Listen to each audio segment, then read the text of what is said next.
I mean, maybe I was insane beforehand and it just, it was all the same. But truthfully, that was one of my biggest concerns because before spending 70 days alone, and there was no follow boat, there was no helicopter, so it was legitimately alone. Um, the longest I had spent alone was probably a weekend, maybe if it was snowy and you got snowed in, couldn't drive. And to go from two days to 2.5 months was quite a jump. So for me, one of the tools, mental tools that I use is meditation.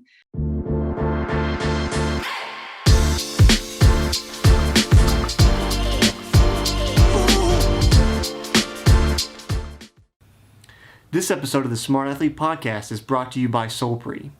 If you're active at all, whether you're running or simply out walking for the day, you've probably experienced one of the number one problems that active people have, and that's chafing. Solpre's all-new, all-natural anti-chafe balm solves that problem while feeding your skin the vital nutrients it needs to be healthy. If you'd like to stop chafing once and for all and treat your body right, go to solpre.com to check out the anti-chafe balm today. That's SOLPRI.com. Welcome to the Smart Athlete Podcast. I'm your host, Jesse Funk. My guest today is the youngest person to ever row solo across the Atlantic Ocean. She's the first person to have swum the entire length of the Allegheny River. Also, the first person and, as far as we can tell, only person to have run nonstop the 138 miles across Maine, which she did in 33 hours. You can find her on Instagram at Katie Spotz. That's Spotz with a Z. Welcome to the show, Katie Spotz. Hey, thanks for having me. Yeah, thanks for joining me.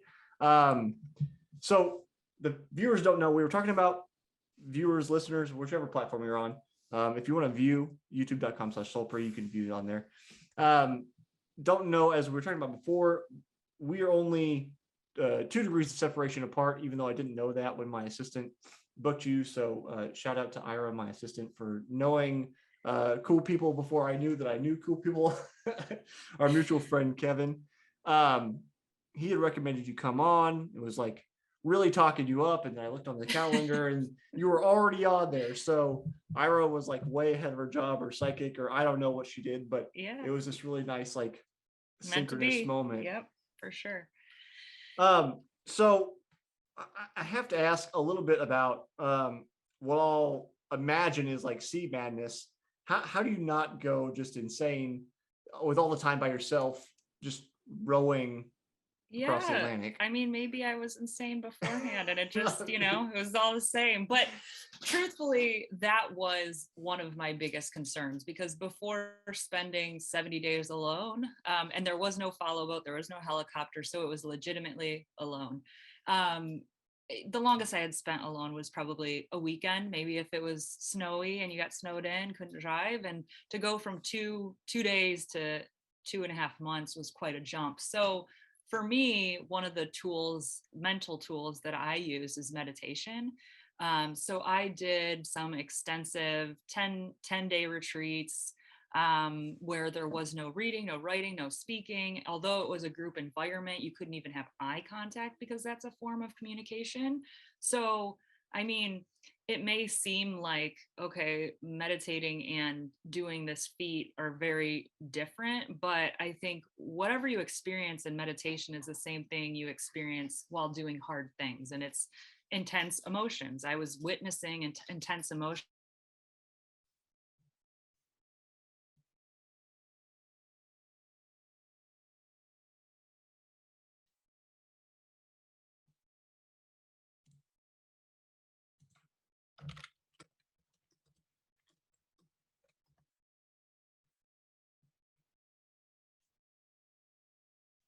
And having to I need to do anything, so to make sure that my head was on straight for as much as I could possibly be. But truthfully, if I had gone with a friend, a teammate, I probably wouldn't have wanted that because it brings out the worst of you. Because I was sleep deprived, I was cranky, I was fatigued, and so I think a lot of people who do these types of events as teammates don't necessarily end as best friends. And so I'm glad for those reasons that I didn't have to worry about another person adding to that mix.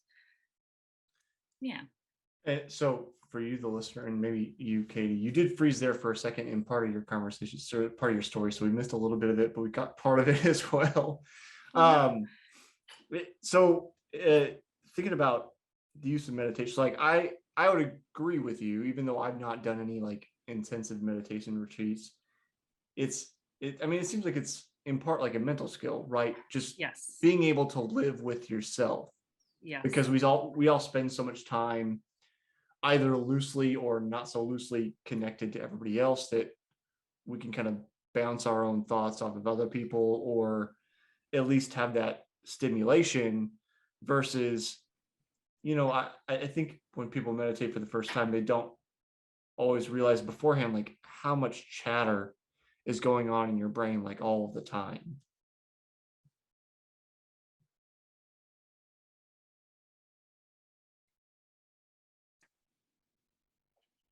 I don't know, regain control of that a little bit and not just kind of hop on and go wherever the mind, and have a little bit more to redirect it. And so uh, that was definitely the biggest tool for me. And I mean, I think what was also important is that I had a lot of friends, I had good relationships, and so even though I was alone, I never necessarily felt alone because I knew no matter how many miles away, I still had those relationships. And so having strong relationships really helped to ease my mind so I wasn't feeling that distance, even though there definitely was some distance. Yeah. Yeah.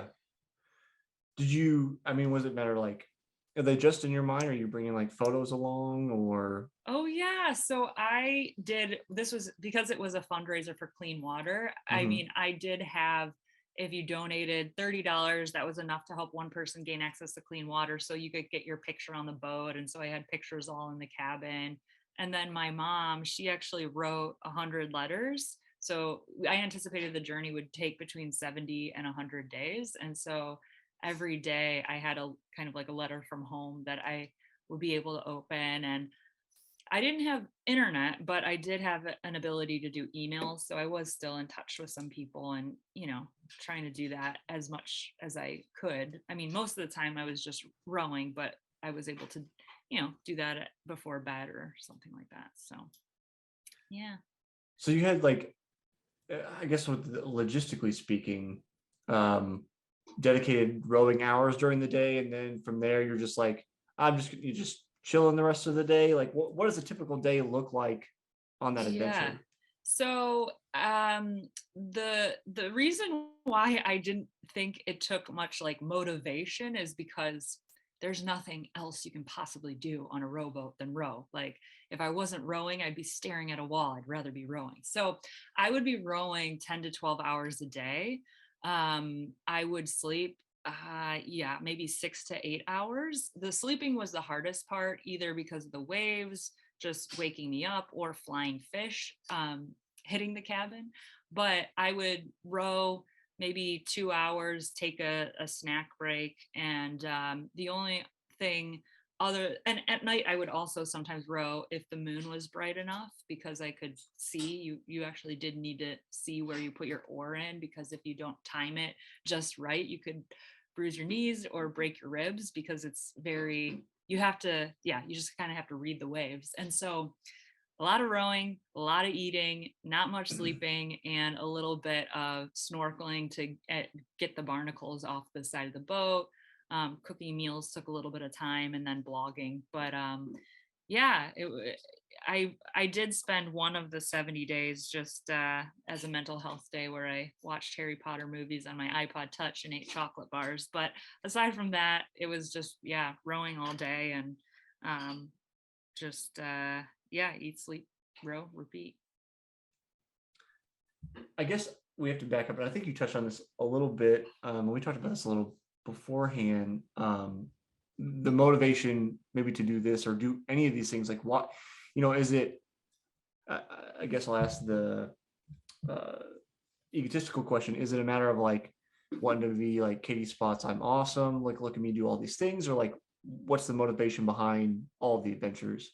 Yeah, so my journey in endurance started by avoiding it. I was a senior in high school. I needed to take one more gym class to get my high school diploma.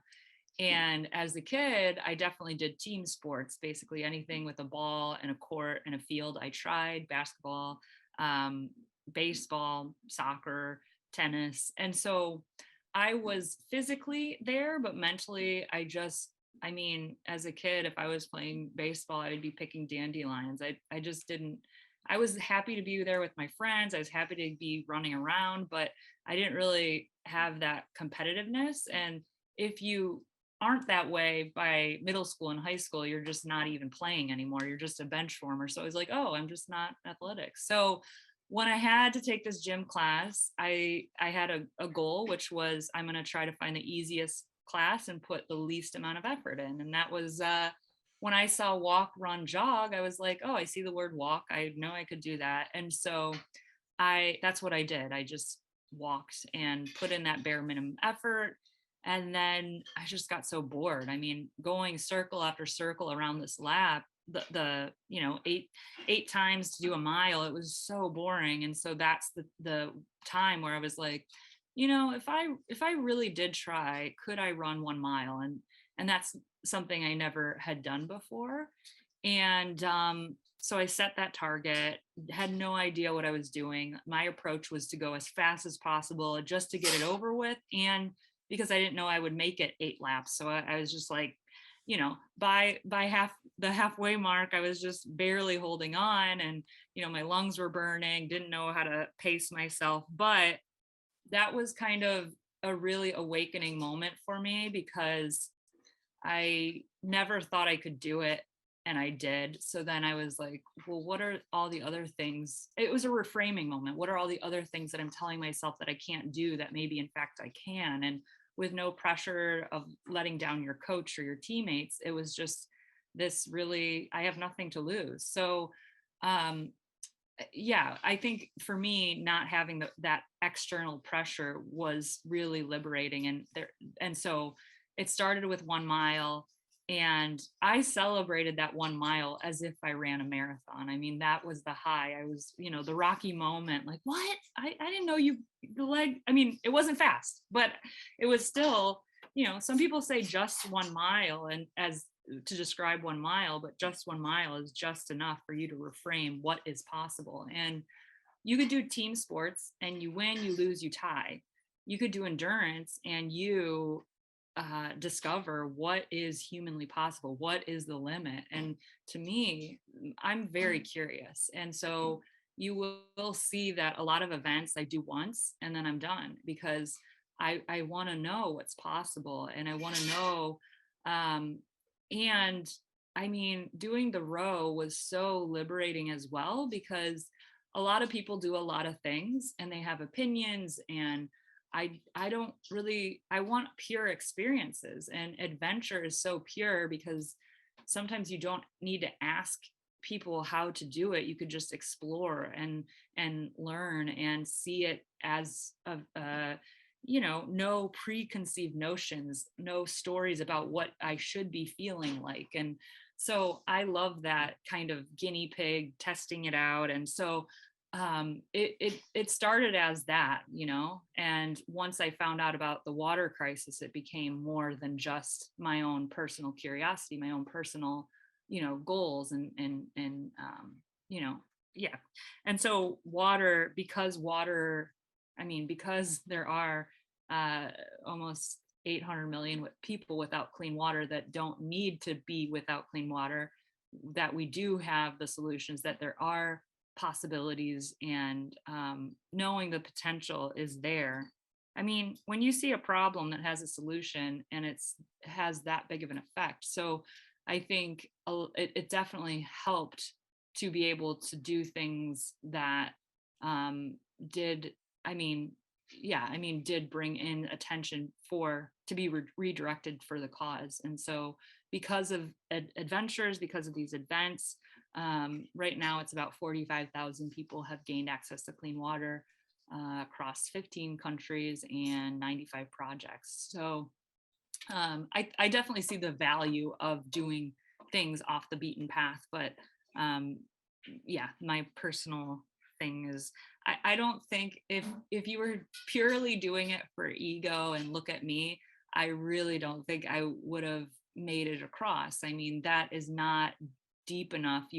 That's not enough to make you want to row a million oar strokes. That's not enough to keep running even though your toenails are falling off. I mean, I love challenges, and I've been that way since I was a kid, and just yeah, through that gym class realized that there was a lot more in me than I had ever imagined. Obviously, there's a lot to unpack there. I don't know how often I say that with guests. Um, so, so the listeners probably like, you always say that. That's like your catchphrase. Um, just thinking about like, I mean, the focus on clean water, like, like I mentioned, that's kind of a new initiative for one of my new products as well. Um, it made sense for me thematically, but where, where does that come from you? I mean, there's so many different nonprofits and initiatives that we could focus on. Yeah. Why do Yeah. you land there? Yeah. So, I mean, that to your point, there are so many causes that water supports. If you care about women empowerment, go for water. If you care about health, you could spend lots of money on medicines for issues that could be resolved if they simply have clean water to drink. And so if you care about health, if you care about education, kids aren't going to school, you could build a fancy school, but if they're fetching water all day, that doesn't matter. You need clean water for them to be able to even be in school. And so really, water is the first step out of poverty. Water, every $1 invested in water brings $12 back to the local economy. um, I just think, when I first heard about and learned about the water crisis, aside from air, what else do we need? I mean, it is the most basic and fundamental need, and so I just couldn't imagine, what life would be without it. And I think it's a huge justice issue. I mean, we do have enough water to help everyone. We do have the means to do it, and there was Matt Damon is very involved with water as well. And in a documentary, he recently said something about like, imagine right now we have the cure for all childhood cancers, and yet in 50 years, kids are still dying of this cancer. And that's exactly what's happening with water. That we do have a way to solve it. And some of these solutions are cheap, they're effective, I mean, rainwater harvesting it's a very simple thing, but it has such a huge impact. And so, um, we don't agree on everything in this world, but everyone can agree that we should all be able to drink clean water. We should all be able to drink water where we don't worry, will this be the water that I that could kill me? I mean, that's how pretty stark this issue is. And so, I just, yeah, it makes me, it first made me angry, and now it makes me hopeful and excited because there are ways to solve it. And I mean, I do think there is a parallel between the cause and the events, because the water crisis is this big massive number, this big issue, and these challenges are these big massive numbers of miles. And truthfully, the way you approach the water crisis and the way you approach these challenges is very similar. You just take it one step at a time, one person at a time. And so, yeah, I do care about a lot of other causes, but that one is the one that makes me, the most, it drives me. It definitely drives me. And it's very cool. I mean, when I first started getting into endurance events, there really wasn't as clear of I'm doing this, now donate that. And now it's so mainstream that, marathons, you could sign up and join a team. And so I think it's very cool how you can do something you love and also help a cause that means something to you. So I just love how this is kind of the way, and people are more used to that kind of model. So I have to ask, and for you, the listener, and Katie already knows this because I told her before, like I put on my like cynical marketer hat where, people are concerned about me. What's in it for me? And, that's why like, as mentioned with the new sports drink that we're doing, we're donating, but like, it's kind of a footnote because I don't like philosophically, I feel like most people don't really care. It's just something that I want to do. So it's like kind of my pet project and I'm tying it on. So the question is for you, I guess, am I wrong? If I'm not wrong or somewhere in between, how do we get people to care? Because I mean, we like, it's so easy to take it for granted. I mean, I can walk 10 feet away to the bathroom and turn on water on tap. You know what I mean? And I've got a fridge that filters water and then an additional pitcher that filters it again. Like I have a ridiculous, globally speaking, a ridiculous setup to get very clean water in my house with super ease. And I don't think about it, right? I don't think about it from day to day. So like, I'm hoping you can prove me wrong. And just how do we get people to even like acknowledge and then want to take action towards bringing about a Yeah. solution since we have the solutions? Yeah. So no one like like in the last 10 years, charity has come a long way. And there almost were like, the commercials with Sarah McLachlan and Yeah. and like no one likes seeing that. And Yeah.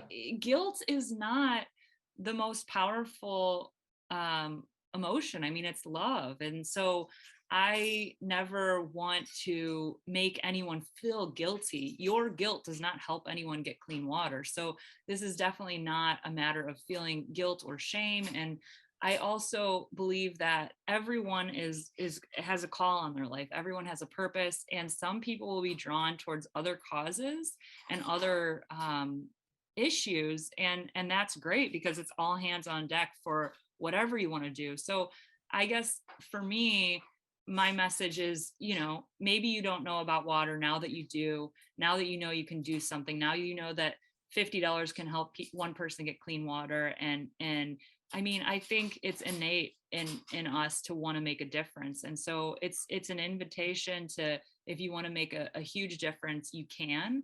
And also, if there's another cause that you care about, it's really more about making actions and taking steps to do what you feel called to do. I mean, even with like ultra marathons and all these events, I'm not trying, the world doesn't need more people running ultra marathons. It just needs people to live the call on their lives, live out the passions and live out the lives that they were meant to. So I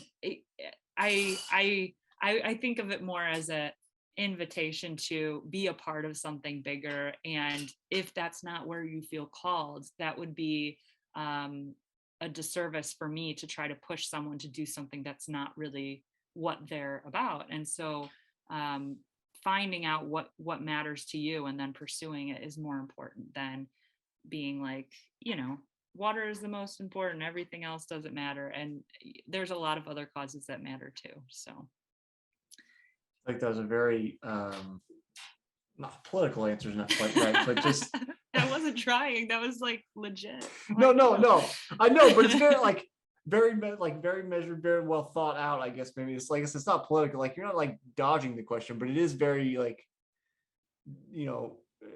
it's obviously from the heart, but it's just like find the thing that you care about, right? Yeah. But I guess that's the question is like, how do I find the thing that I care? What, like if I just care about me, do I just go like, well, like I mean, how many people in culturally are we focused on like the hedonic treadmill of like I need more stuff, I need a bigger house, I need like, and people focus on that and believe that to be the purpose, and that I think it's okay to have to like reward yourself for working hard, but I also think if that's purely the focus, you probably end up empty at the end of the day.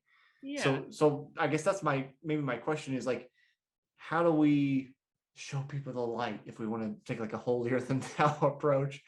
but just get them to think about the idea that there may be a purpose that maybe brings them more fulfillment or makes a bigger impact, or an ability to join something greater than themselves. I think that you mentioned. Yeah, I mean, one other thing I will say before I answer that is, like, some people do, I said everyone agrees about clean water, but some people will also say to me, like, well, why aren't you helping here? Why aren't you helping? And there are projects that have been supported in the Navajo Nation. I have been involved with that. And so my answer to that is always, well, why don't you? So I think, yeah, so I just want to put that out there, because I think that people forget their own power in these with these issues, or with what they're capable of. But yeah, so you were asking about, how do you get people to care? Transforming from a place of entirely ego fulfillment to maybe it's 90% ego fulfillment and 10%, like, I'll call it altruism, even if I don't truly believe altruism really exists, but just like, how do we shift the balance a little bit? Okay, so check out this TED Talk about how, I mean, there is legit science and legit research about how giving back is something that selfishly, like, I don't think you can give back without feeling that. And if you keep chasing that more and more and more, you know what you're going to end up? You're going to end up wanting more and more and more. I mean, that's the end result. You're going to continue the habit of wanting more and realizing that nothing is enough. And so, I mean, I think the biggest thing is, like, okay, well, check in with, how is that working for you to want more and more and more? Because I don't think we were meant for that. And that's why there will be feelings of dissatisfaction. There will be feelings of, because it was never meant to be all about yourself. I think we're here to help and to serve and to give back. And so I think your own personal experiences can teach you about that, if you're not feeling what it feels like. You know what I mean? Yeah. So I'm just like, so how's that working for you? If it's not working, well, think about that then. That's pretty much it. Right. Because, Go ahead. Yeah. No, that's pretty much it. I mean, everyone has to arrive to these, wherever they're meant to be, in their own way. And so I feel like experience can sometimes be your greatest teacher, and just reflecting on those experiences. But yeah, in high school, I had to volunteer. It was a mandatory thing, and that helped me get out of my head a little bit. So even just, volunteering a few times can kind of awaken that, I think. Mm-hmm. Just the exposure. Yeah. That's why it's just, this is somewhat related, but a little tangential. Where I wonder about, sometimes I think about motivation. I ask guests about motivation. And like, I'm very self-motivated, and I used to naively think that I had enough motivation for everybody and I could, like, inject that in people. And I don't think that's actually the case. I think it has to come inwardly from somewhere, but that, like you mentioned, just like taking a small step, not going, okay, let's be like Katie and row across the Atlantic, but just being like, maybe I go and volunteer for like Habitat for Humanity for a day, or I go to a soup kitchen, or maybe you've got, I know there are like churches around here that have, gosh, what are they called? Like, they're like the little libraries, but for food, where you can take and leave food.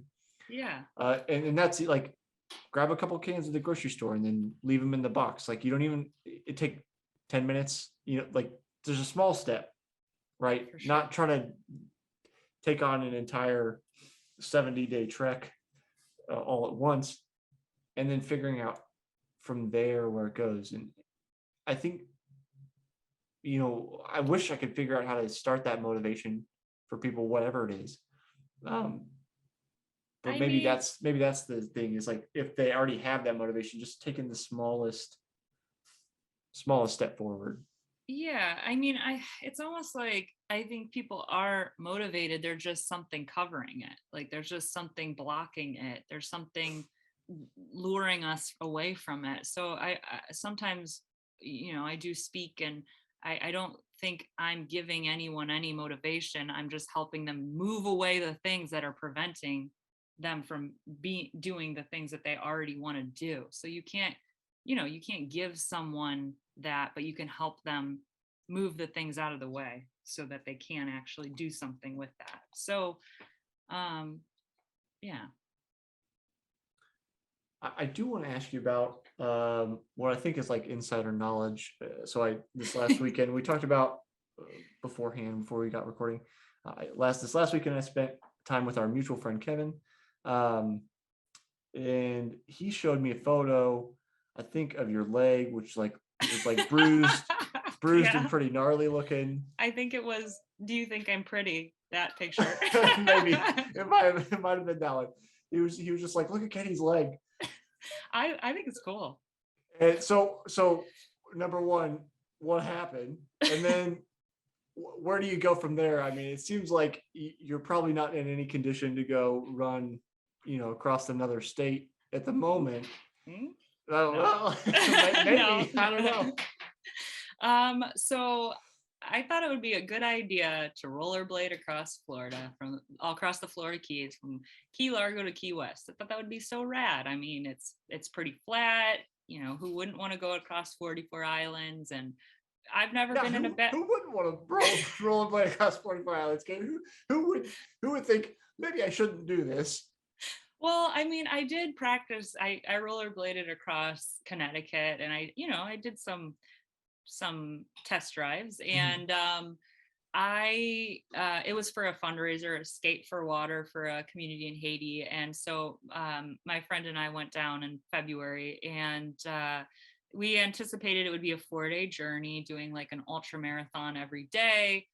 And day 3, I ate it. And I was going down a bridge. I mean, it is flat, but when you're going up and down bridges, going down a bridge, and then kind of the trail veered, and then there was a patch of rocks, right, from one part of the trail to the next, because it was over 100 miles of trail. Of course, there would be parts that would be interrupted with construction, that kind of thing. So I was going too fast to be able to slow down in that moment, to be able to walk over it.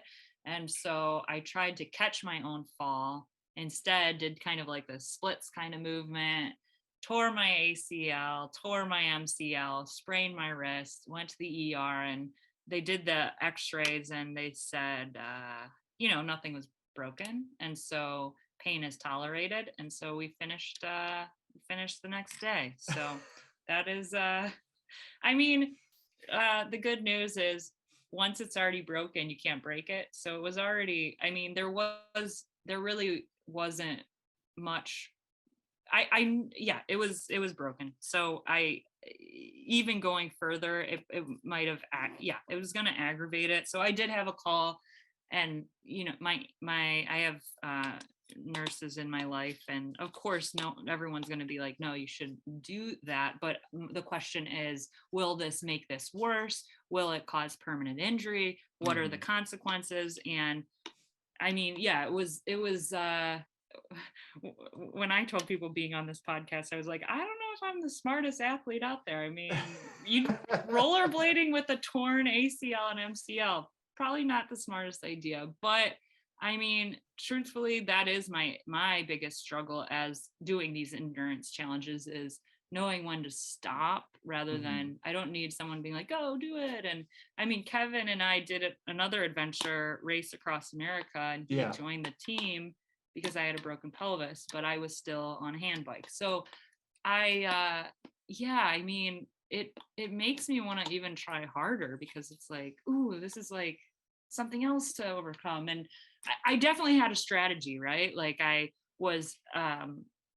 had to use my friend as my brake, because I couldn't aggressively lift my toes to be able to brake. And so I was taking much shorter strides. I was staying on the road instead of the trail, because I could see more. I was staying on the line in the road where it was the smoothest, like the road, the paint. Yeah, the paint, skating on that paint. And that was it. So I had that injury in February. I had surgery last week, and I mean, I can most I'm very it's been great. I mean, I can walk.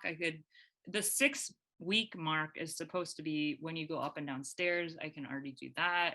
I'm not on pain medicine. I mean, yeah, I feel like I'm surprised by how fast the recovery. I mean, it's still going to take 9 months to fully recover, and Mm-hmm. it's still going to take a lot of time, but it's not really limiting me as much as, I mean, and I've switched to weights. So after I had the injury, I pretty much went from predominantly cardio to weights. And so I last month I did like a 10-minute plank challenge and tried that out. And I used to do pull-ups more and for like Coast Guard training stuff. And so now I'm getting back into pull-ups, and I think it's cool. I mean, I have the opportunity to focus on areas that I wouldn't normally. And, flexibility, you can always work on that without necessarily putting much strain and stress. And I do probably want to do triathlon again in the future. So this is a good excuse to get back onto the bike and swimming more, since I've mainly just been doing ultra marathons for the last 2 years now. Mm-hmm. So silver lining all over the place. I mean, it's not too bad. Not too bad. Yeah, you're talking about you didn't know how smart you were. That's where like sometimes I think about I would say you to a stronger degree than me, but sometimes I think about just like people like you are just built differently. You know what I mean? Like I don't know. Again, maybe this is just the cynicism in me.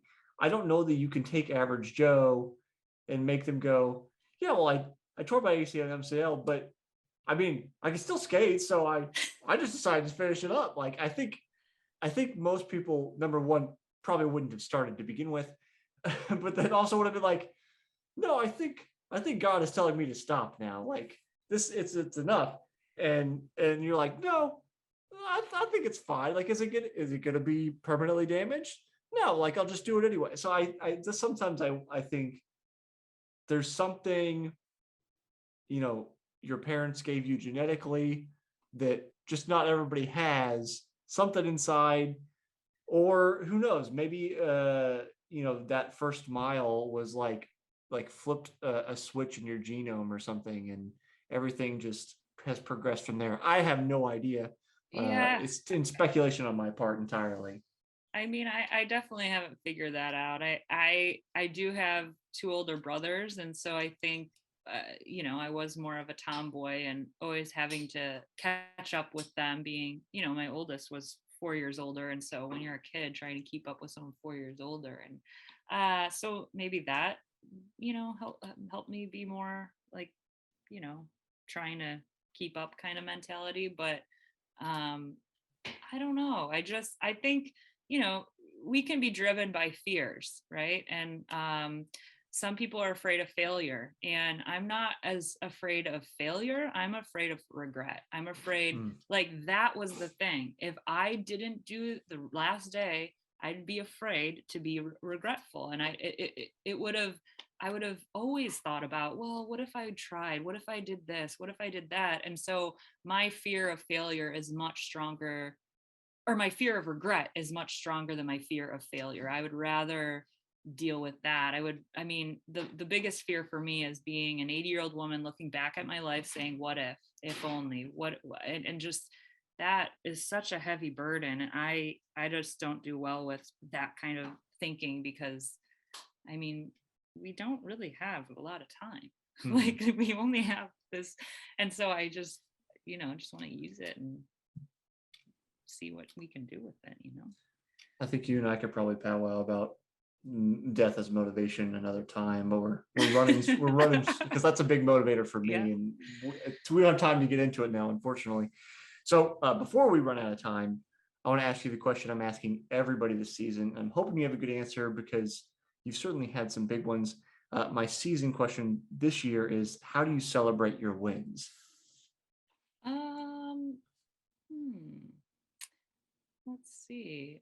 I mean, I guess before I used to kind of jump from one to the other and what next, what next? And it's exciting to get a win because it kind of keeps that ball rolling. So I mean, I think it's just like reflecting on it and seeing how far you've come.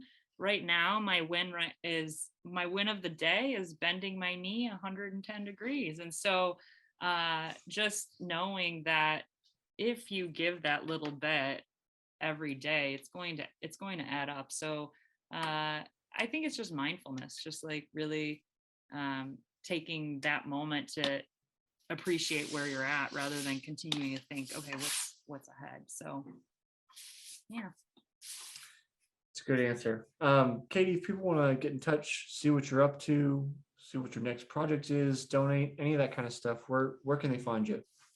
So I'm on Instagram, Katie Spotz, and Facebook, hello, Katie Spotz. And then if you'd be interested in donating and supporting cause, it's just katiespotz.com. And there's a donate now button. Awesome. Katie, thanks for hanging out with me today. Yeah, it was fun. Thank you.